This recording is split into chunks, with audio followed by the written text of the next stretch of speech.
To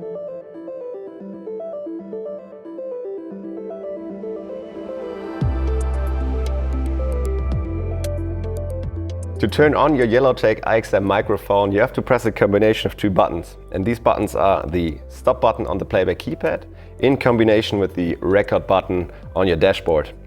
Once you press this combination, the record LED will flash green, and that indicates that the boot sequence started. This boot sequence is followed by a red flashing memory LED. This whole booting sequence can take up to 15 seconds, and that is depending on your memory capacity. We recommend 8 GB because that is totally enough.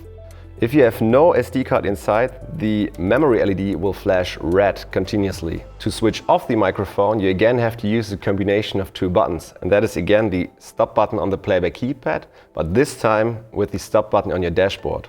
Once you press this combination, all LEDs will turn off, and that means your IXM is powered down. But there are certain situations where you can't switch it off, for example while recording, while you have a connection to your PC, or while charging. If you have forgotten the combinations, don't worry, we printed them at the bottom end of your IXM microphone.